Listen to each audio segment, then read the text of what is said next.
ایک بڑھیا نے ایک مجاور کو بلایا فاتحہ کے لیے. بڑھیا نے مجاور کو بلایا فاتحہ کے لیے. کھیر بڑی پیاری تھی. مجاور ساری کھیر کھا گئے, پلیٹ کو چاٹنے لگے. تو بڑھیا کو غصہ آیا, کہا کہ اب کیا کر رہے ہو میرے واسطے, تو کھیر چھوڑی نہیں, ساری کھیر کھا گئے. تو کہا کہ مدینہ صاف کر رہا ہوں. بڑھیا کو اور غصہ آیا, جس ہانڈی میں کھیر تیار کیا تھا لا کر کے سامنے رکھ دیا. کہا کہ یہ مکہ ہے, اس کو بھی صاف کر کے چلے جاؤ. منطق سے نکلنا چاہتے تھے, بڑھیا نے فلسفے سے پھنسا لیا. جب ہانڈی کی کھیر کو صاف کر گئے تو بڑھیا نے کہا کہ کتنا بے شرم آدمی ہے, ہانڈی کی کھیر کو بھی نہیں چھوڑا. تو بڑھیا نے ہانڈی کو پلٹ دیا. کہا جب مدینہ صاف کر ہی دیا, مکہ صاف کر ہی دیا, تو یہ حجر اسود ہے, اس کو بھی چاٹ کر کے چلے جاؤ. ملے جو دودھ میں چاول اسی کو کھیر کہتے ہیں. ملے جو دودھ میں چاول,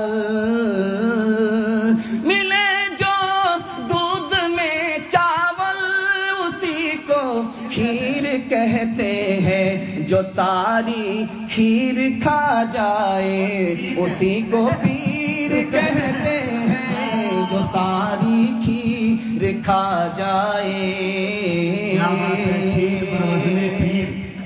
ایک جگہ اتر دیناج پور میں جلسہ ہو رہا تھا. دو پیروں کا اجتماع تھا. پہلے پیر میں مولانا ولی رحمانی صاحب دامت برکاتہم تھے. یہ دبلے پتلے پیر تھے, سر پہ امامہ نہیں تھا, اور پیٹ کوٹھی نہیں, پیٹ انڈیا گیٹ نہیں. ان کا بیان ہو گیا, مولانا ولی رحمانی صاحب دامت برکاتہم چلے گئے. اب جعلی پیر کی باری آئی, جس کے سر پہ امامہ بڑا بھاری تھا, اور پیٹ کیا, یہ پیٹ کوٹھی معلوم ہو رہا تھا. غلام ربانی قاصر صاحب اس وقت حیات سے تھے, ان کو شعر پڑھنا تھا. تو انہوں نے ایک جوان کو تیار کیا, تم موٹر سائیکل سٹارٹ کر کے وہاں رہو, میں جوتا چپل بھی چھوڑ کر کے موٹر سائیکل پر بیٹھوں گا. تھوڑی دیر میں ان کو تو کچھ سمجھ میں نہیں آئے گا, بعد میں سمجھ میں آئے گا, جب تک تو میں کشن گنج پاس کر جاؤں. تو قاصر صاحب نے شعر نہیں شراب کرنا شروع کیا. انہوں نے پہلا مصرع پڑھا, سر پہ حضرت کے امامہ تو بڑا بھاری ہے. سر پہ حضرت کے امامہ تو بڑا بھاری ہے. سر پہ حضرت کے امامہ تو بڑا بھاری ہے.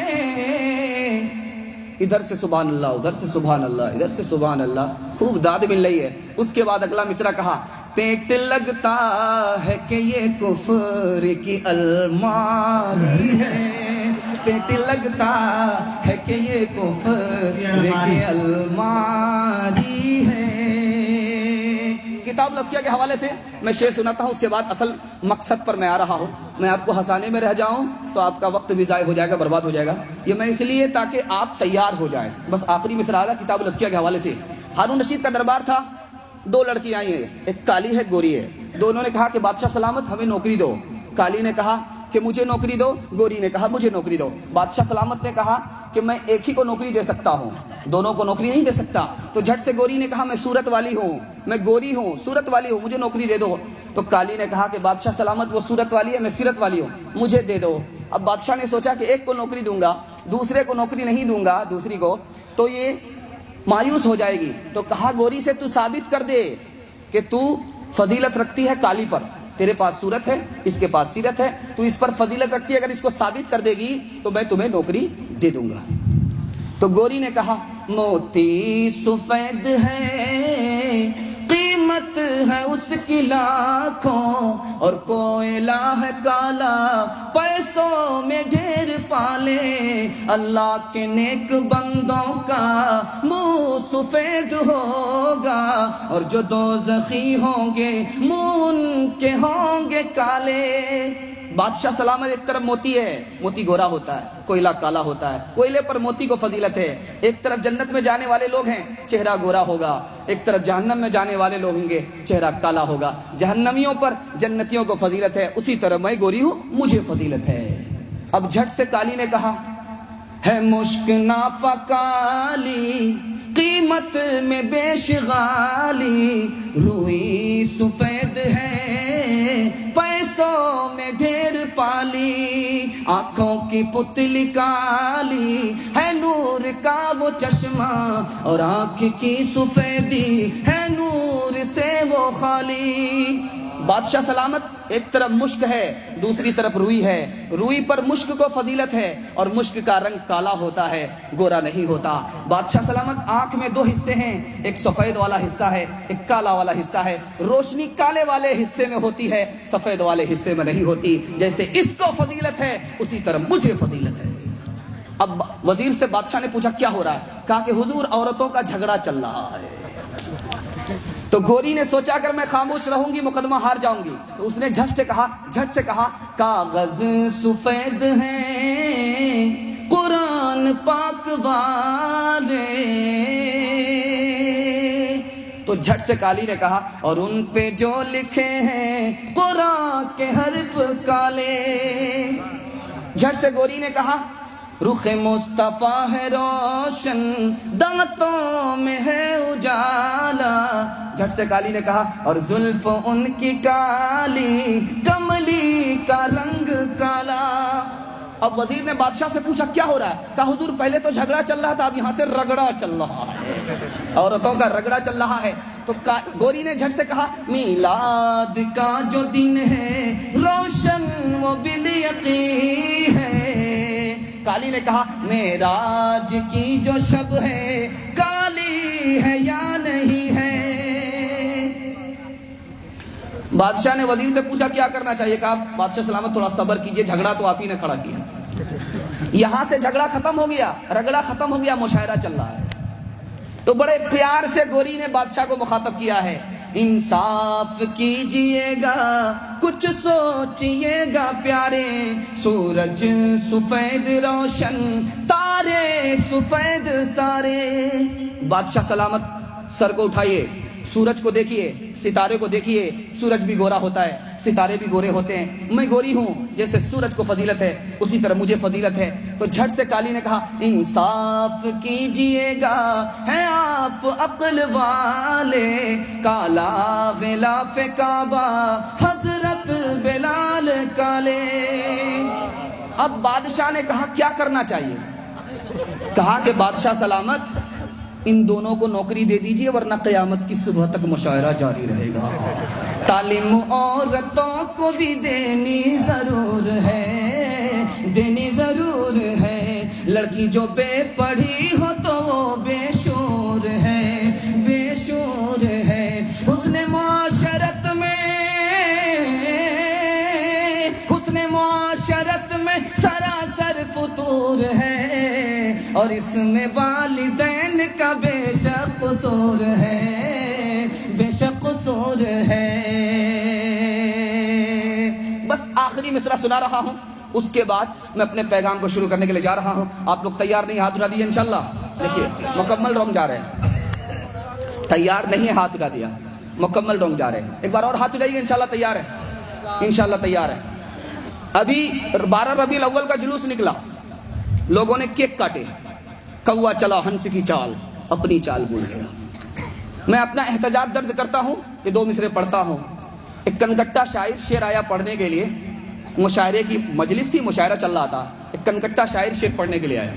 اس نے شعر پڑھا محفل میلاد میں سب آ رہے ہیں پھول پھول، محفل میلاد میں سب آ رہے ہیں پھول پھول۔ ادھر سے بھی نوٹ کی بارش ہو رہی ہے، ادھر سے بھی نوٹ کی بارش ہو رہی ہے۔ جب نوٹ کی بارش کو دیکھ رہا تو دوسرا مصرع نہیں پڑھ رہا ہے، اسی کو سکرر، چہار کرر، پنج کرر، شش کرر کر رہا ہے۔ سنتے سنتے بیچ کا ایک آدمی پک گیا، اس نے کھڑے ہو کر کے کہا کہ شاعر صاحب آپ دوسرا مصرع بھول گئے ہیں، اب جا کر کے میں مصرے کا جوڑا لگا دوں۔ تو کنکٹے آدمی کو غصہ زیادہ آتا ہے، اس نے سوچا کہاں سے کباب میں ہڈی بن گیا، کتنی اچھی کمائی ہو رہی تھی، کمائی پر کمائی ہو رہی تھی، یہ کہاں سے کباب میں ہڈی بن گیا، کھسیانی بلی کھمبا نوچے۔ اس نے کہا میں اپنا مصرع تو بھول گیا ہوں، آپ ہی آ کر کے میرے مصرے کا جوڑا لگا دیجیے۔ یہ سوچ رہے تھے کہ وہ شاعر نہیں ہوگا، وہ شاعر ہی نہیں تھا، شاعر کا باپ تھا۔ وہ بیچ سے نکل کر کے اسٹیج پر آ گیا، اس نے کہا کہ آپ کے کان کٹے ہوئے ہیں، میں آپ کے مصرے کا جوڑا لگاؤں گا لیکن آپ برا نہیں مانیں گے۔ اب اس میں برا ماننے کی بات کیا ہے، آپ میرے مصرے کا جوڑا لگائیں گے، یہ تعریف کی بات ہے۔ آپ پہلے اپنا مصرع پڑھیے، میں مصرے کا جوڑا لگاتا ہوں۔ محفل میلاد میں سب آ رہے ہیں پھول پھول، محفل میلاد میں سب آ رہے ہیں پھول پھول۔ اب اس نے آ کر کے جوڑا لگایا، کان کاٹے ہیں خدا نے ناک کاٹیں گے رسول، کان کاٹے ہیں خدا نے ناک کاٹیں گے رسول۔ میرا بڑا پیارا نمونہ آپ کے سامنے آ رہا ہے۔ پہلا نمونہ، آپ اپنے دل سے اس احساس کو نکال دیجئے، یہ ملک ہمارا تھا اب نہیں ہے، آئندہ کیا ہوگا۔ اپنے دل میں یہ عقیدہ اور یقین داخل کیجئے، یہ ملک کل بھی ہمارا تھا، آج بھی ہے، اور قیامت کی صبح تک یہ ملک ہمارا رہے گا انشاءاللہ۔ چار اعتبار سے یہ ملک ہمارا تھا، ہمارا ہے اور ہمارا رہے گا۔ چار اعتبار سے شیخ الاسلام مولانا حسین احمد مدنی رحمۃ اللہ لکھتے ہیں، چار اعتبار سے یہ ملک ہمارا تھا، ہمارا ہے اور ہمارا رہے گا۔ صرف مسلمان کا عقیدہ ہے کہ مسلمان پیدا ہوا ہے آدم اور حوا کی اولاد ہے، صرف مسلمان کا عقیدہ ہے۔ صرف مسلمان کا عقیدہ ہے کہ مسلمان کس کی اولاد ہے؟ آدم اور حوا کی اولاد ہے۔